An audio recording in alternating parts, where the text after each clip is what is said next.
আগামী এক সপ্তাহ খুবই গুরুত্বপূর্ণ জানিয়ে প্রধান উপদেষ্টা বলেছেন, ভোট পারফেক্ট করাই এখন প্রধান চ্যালেঞ্জ। তবে নির্বাচনী কার্যক্রম এখন পর্যন্ত ভালোভাবে সম্পূর্ণ হওয়ায় তিনি সন্তুষ্ট প্রকাশ করেছেন। বলেছেন, কেউ কারো বিরুদ্ধে কটু কথা বলছে না, কোনো অভদ্র আচরণ করছে না। এই ভোট ইতিহাসে স্মরণীয় হয়ে থাকবে। এমন প্রেক্ষাপটে বিভিন্ন মহলে প্রশ্ন উঠেছে, তবে কি সত্যি এবারে নির্বাচন অবাধ, সুষ্ঠু, নিরপেক্ষ হচ্ছে?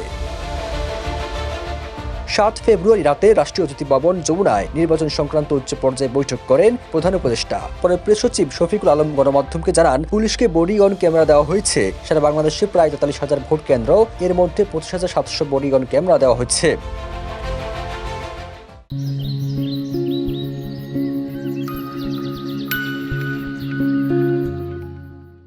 তিনি বলেন, নির্বাচন সুরক্ষা অ্যাপও এখন পুরোপুরি চালু হয়ে গেছে। এই নির্বাচন সুরক্ষা অ্যাপ ব্যবহার করবে নির্বাচন দায়িত্ব নিয়োজিত কর্মকর্তা ও সিকিউরিটি অফিসার। কোনো একটি নির্বাচন কেন্দ্রে বা কেন্দ্রের বাহিরে যদি গন্ডগোল, গোলযোগ হয়, কোনো ভায়োলেন্স হয়, সেক্ষেত্রে নির্বাচন সুরক্ষা অ্যাপের মাধ্যমে খুব দ্রুত বিভিন্ন সিকিউরিটি ফোর্সের কাছে বার্তা চলে যাবে। এছাড়া রিটার্নিং অফিসার এবং সেন্ট্রাল ইলেকশন কমিশনের কাছে বার্তা চলে যাবে। এর ফলে নির্বাচন কমিশন ও নির্বাচন কমিশনের কাজে নিয়োজিত ফোর্স খুব দ্রুত হস্তক্ষেপ করতে পারবে।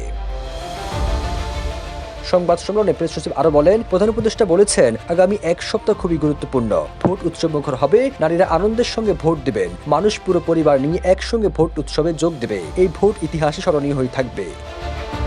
সবুজ আলম, নিউজ ডেস্ক, ইত্তেফাক।